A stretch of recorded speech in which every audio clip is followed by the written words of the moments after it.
పునర్జన్మ ఉంది అని మీరు నమ్ముతారా? ఖచ్చితంగా ఉంది, అనుమానమే లేదు. శాస్త్రీయంగా రుజువు చేయొచ్చు.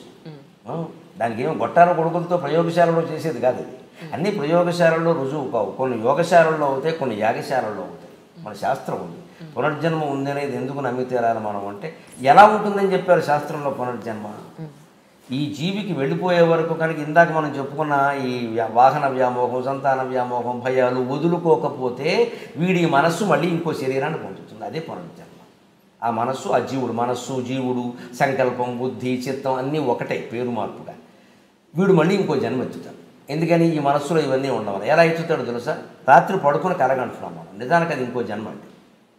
రాత్రి కలగంటున్నాం మనం, ఇంకో జన్మ. అది మీరు గమనించండి. వీడు పడుకునే ఉన్నాడు, ఈ కళేబరం ఇక్కడ 6 అడుగులు 3 అంగుళాలు పడుకున్నాడు. వీడు పడుకున్నాడు, వీడు కలగంటున్నాడు. వీడి కళలో ఆడాళ్ళు వచ్చారు, మగాళ్ళు వచ్చారు, కుక్కలు వచ్చాయి, నక్కలు వచ్చాయి, చెట్లు వచ్చాయి. ఈ వేషాలన్నీ ఎవరు ధరించారు చెప్పండి? వీడే కదా, పడుకున్నవాడే కదా. మరి ఒక జీవుడు పడుకుని ఇన్ని వేషాలు ధరించడం నిజమైనప్పుడు, ఒక్క విరాట్ పురుషుడు శ్రీమన్నారాయణమూర్తి క్షీరసాగరంలో పడుకుని ఈ విశ్వంలో ఉండే వేషాలన్నీ ధరించాడన్న అబద్ధమా? పక్కా నిజం, పక్కా నిజం. జరుగుతున్నది ఒక కళ, బ్రహ్మసత్యం, జగన్ మిథ్య. Total life, total world is a dream, nothing but is a dream. ఇది కళ, ఇది కళ. నేను మీతో మాట్లాడటం సహా కళ. ఇది గ్రహించగలిగితే మనిషి ప్రశాంతంగా ఉంటాడు. మనిషి ఒప్పుకోలేడు దీన్ని. అదేమిటండి, కనపడుతోంది కదండి. కనపడుతోంది అంటున్నవాడు ఎవడో చూడు. కనపడుతోంది అంటున్నవాడు ఎవడు. కళ కూడా కనపడింది. కళ కన్నప్పుడు కనపడిందా లేదా? కనపడుతున్నంతసేపు నిజం అనుకున్నామా లేదా? బయటకు వచ్చాకే కదా నిజం కాదని తెలిసింది. అలాగే దీని నుంచి బయటకు వెళ్ళినప్పుడు ఇది నిజం కాదని తెలుస్తుంది. ఈ జీవుడు మరణించి మనస్సు బయటికి వెళ్ళినప్పుడు చెట్టో పొట్టో పట్టుకు వేలాడుతూ ఉంటే, లేదు ఇంకో గర్భంలోకి ప్రయాణం చేస్తుంటే, అయ్యో అది అనుకున్నాను, ఆ భార్య అనుకున్నాను, ఆ భర్త అనుకున్నాను, ఆ పిల్లలు అనుకున్నాను, అయ్యి బాబా అంత బంగారం తీసుకొచ్చాను, తహసీల్దార్ అయ్యి ఉంటే మొత్తం 1 కోటి రూపాయలు దాచేసాను ఇంట్లోనూ, అన్ని పట్టుబడిపోయి ఈ డబ్బేది నాకు కూడా రాలేదే అని చింత చెట్టు వేప చెట్టు పట్టుకుని ఏడుస్తాడు ఈ సన్నాసి. పునర్జన్మ లేకపోవడం ఏంటి భయంకరంగా ఉంటుంది. దెయ్యం జన్మ కూడా ఉంటుంది. మనస్సులో ఉండే తలపులు అట్టగట్టేసి మాడుగట్టి ఉంటాయి చూడండి, అవి పునర్జన్మకు కారణం అవుతాయి. వాటిని వాసనలు అంటారు, గమనించండి. వంట అర్థమైతే ఇది అర్థమవుతుంది.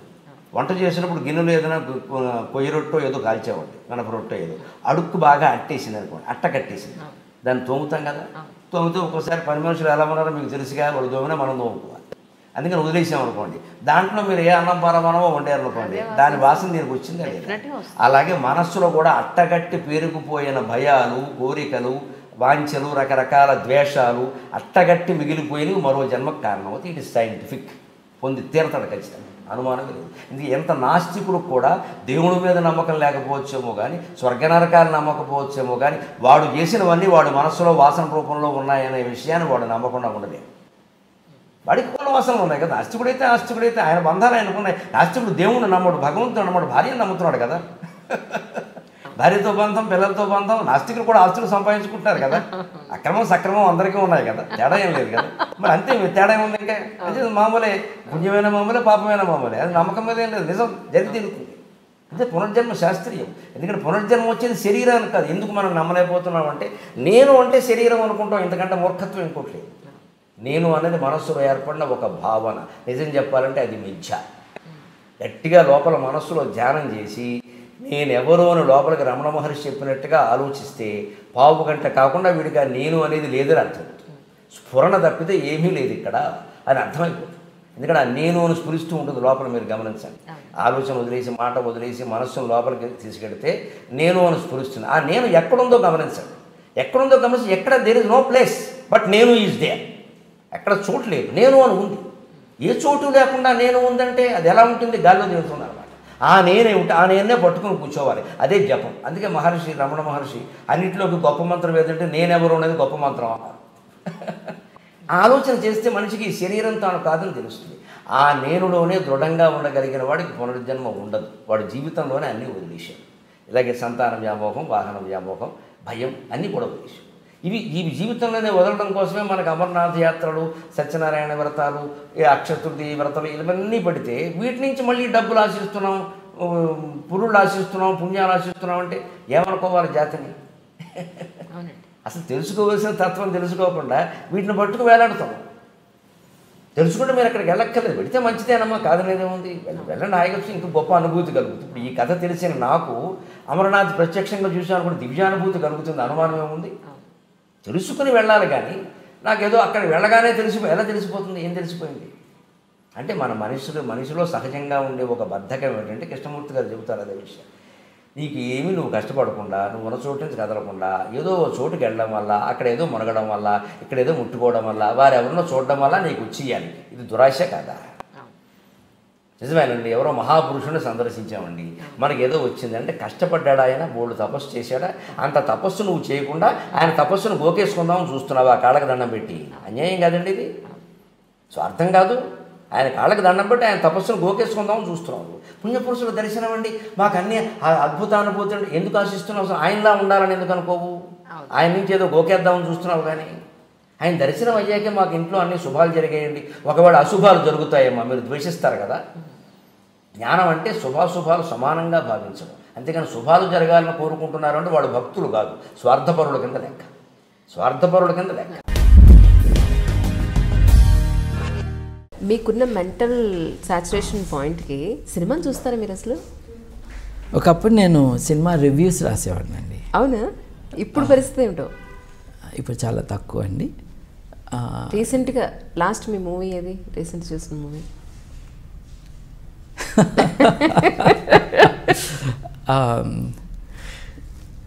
మా బాబును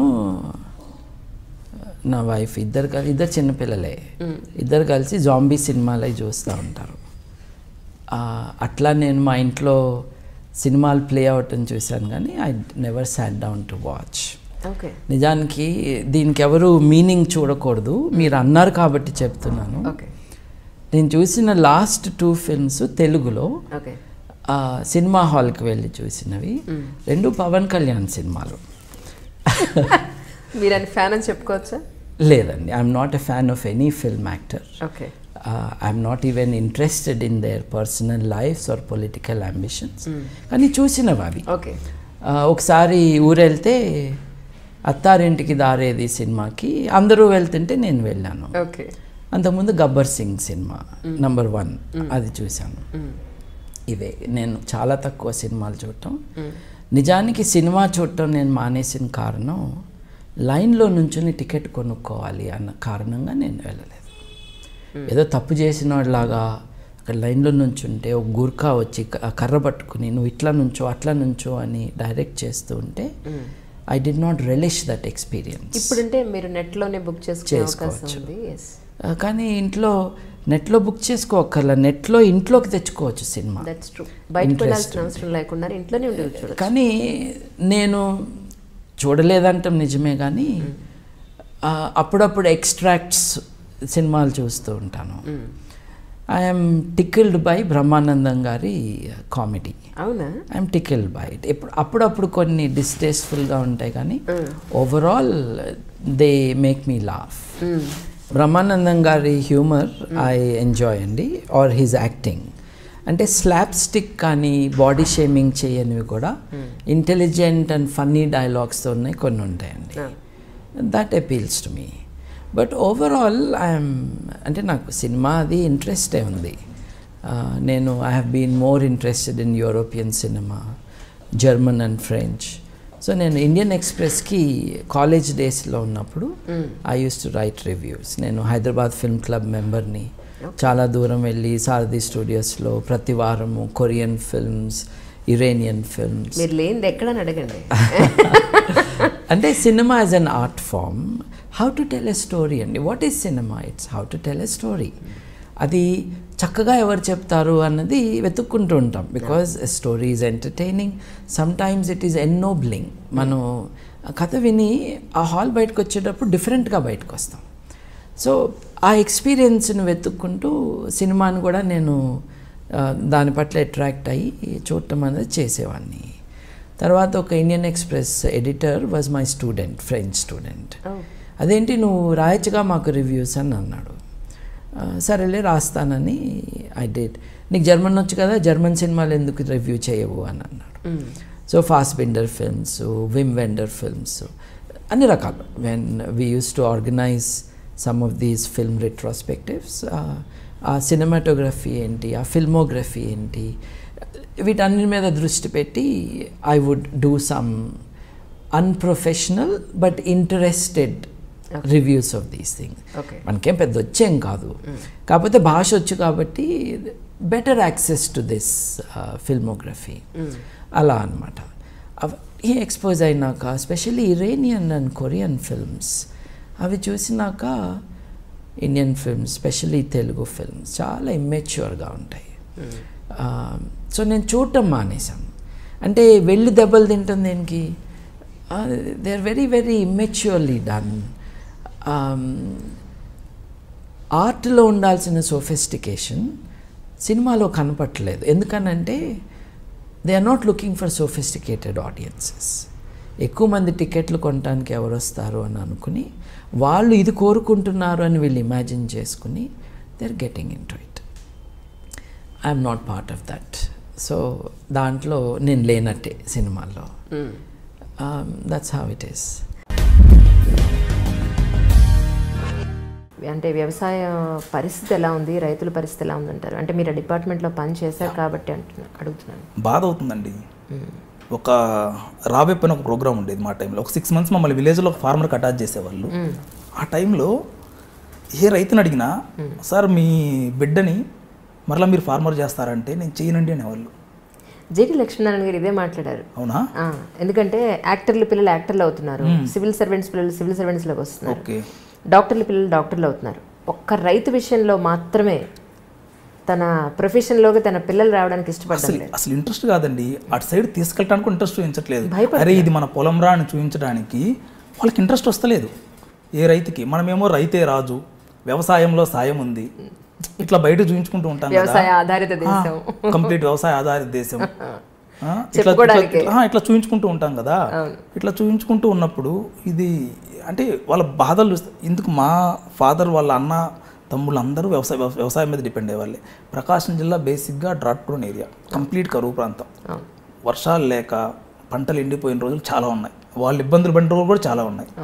అటువంటప్పుడు చూసి ఏ రైతు తన బిడ్డని రైతు చేయాలని కోరుకోవట్లేదు. మరలా అసలు ఆలోచనే రావట్లేదు రైతులకి. కానీ ఎడ్యుకేటెడ్ వ్యవసాయంలోకి రావాల్సిన అవసరం ఎంతో ఉందండి. చాలా అండి, నిజంగా అదొక హాబీగా పెట్టుకుంటే మంచిది.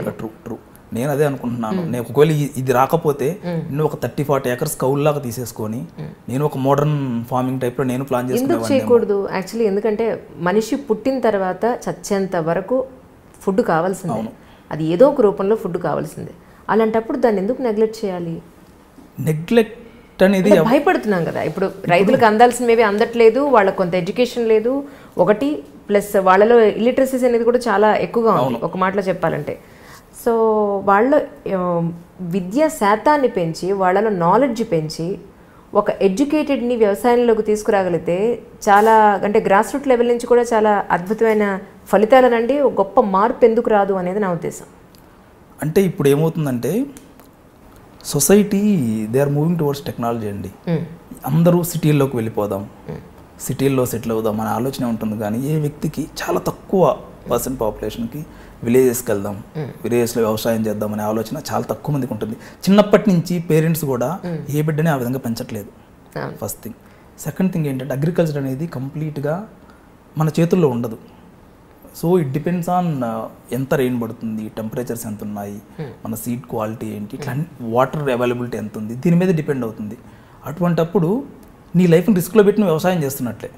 నీకు నాకు ఖచ్చితంగా నాకు రిటర్న్స్ వస్తాయి దీని నుంచి అని కాన్ఫిడెన్స్ ఉంటే ఎవడైనా వెళ్ళి ఇన్వెస్ట్ చేస్తాడు లైఫ్లో. అండ్ థర్డ్ థింగ్, జనాలు ఏమైపోయిందంటే తప్పుగా అనుకోవద్దు, డబ్బు అండి సొసైటీని డబ్బు రూల్ చేస్తుంది. మానవతా విలువలు, మానవతా సంబంధాలు, ప్రకృతిని ఆస్వాదించటం ఇదంతా పోయింది. డబ్బు వెనక మనిషి పరిగెడుతున్నాడు. పాతకాలంలో ఇట్లా ఉండేది కాదు నాకు తెలిసినంత వరకు. డబ్బు వెనకాల ఎప్పుడు మనిషి పరిగెత్తలేదు. ఉన్న డబ్బుతో ఆనందంగా ఎలా ఉండేది చూసేవాడు, కానీ డబ్బు వెనకాల ఇప్పుడు మనిషి పరిగెడుతుండటం వల్ల జనాలకి అది ఒక రెమ్యూనరేటివ్ ఎంటర్ప్రైజ్గా కనపడట్లేదు అగ్రికల్చర్ అనేది. అందుకే ఇంట్రెస్ట్ చూపించట్లేదు. అండ్ మీరు అన్నది 100% నిజమండి. చిన్నప్పటి నుంచి లైక్ టెక్స్ట్ బుక్స్లో కానీ ప్రతి ఒక్క దాంట్లో కిడ్స్కి అగ్రికల్చర్ దాని ఇంపార్టెన్స్ సీరియస్గా చెప్తున్నాను. మీరు తప్పు అనుకంటే నేను మెన్షన్ చేయను. ఈ మధ్య విలేజ్ విజిట్కి వెళ్ళాం. మాతో పాటే సెలెక్ట్ అయిన ప్రొబేషనర్, ఇది ప్యాడీ క్రాపర్ అంటే, ఓ ప్యాడీ ఇట్లా ఉంటుందా అన్నాడు. నార్త్ ఇండియన్, ఓకే నేను తప్పు ఒప్పలేను. ఎందుకంటే అతను ఢిల్లీలో పుట్టి పెరిగాడు, అతనికి అవసరం రాలేదు ఏ రోజు. ఎందుకంటే అతను కాంక్రీట్ జంగిల్, కంప్లీట్గా కాంక్రీట్ జంగిల్లో ఉన్న వాళ్ళకి, తప్పుగా అనుకోవద్దు ఎవరు, కాంక్రీట్ జంగిల్లో ఉన్న వాళ్ళకి ప్యాడీ ఇలా ఉంటుందని తెలియాలని రూల్ లేదు. అది అతను తప్పు కూడా కాదు. లేదండి, అక్కడ వాళ్ళకి తెలియకపోయినా ఆశ్చర్యపోకలేదు. ఇక్కడ మన తెలుగు రాష్ట్రాల్లోనే తెలియని పిల్లలు చాలా మంది ఉన్నారు. ఇలా ఉంటుందని కూడా తెలియదు. గేదెకి ఆవుకి తేడా కూడా తెలియదు వాళ్ళకి. అది అట్లా అంటే అది నేను తప్పు అనను, అది ఒప్పు అనను. ఎందుకంటే పెద్దలు ప్రతిదానికి బహుముఖాలు ఉంటాయంటారు. ఇది మంచి చెడు అనేది ఏం లేదు, బట్ ఆలోచించుకోవాలి ప్రతి ఒక్కళ్ళు ఈ విషయంలో. Press the bell icon for more updates. Subscribe to iDream. Subscribe to iDream. Please subscribe to iDream. Subscribe to iDream. Please subscribe to iDream. For more such videos, please subscribe to iDream. For more videos, please subscribe to iDream. And you're watching iDream Media. Please like, share and subscribe to the channel. And don't forget to subscribe to iDream. Please subscribe iDream Media. Do subscribe to iDream. Subscribe to iDream Media. Do subscribe to iDream Media. Don't forget to subscribe. Click on the button below. Don't forget to subscribe to iDream.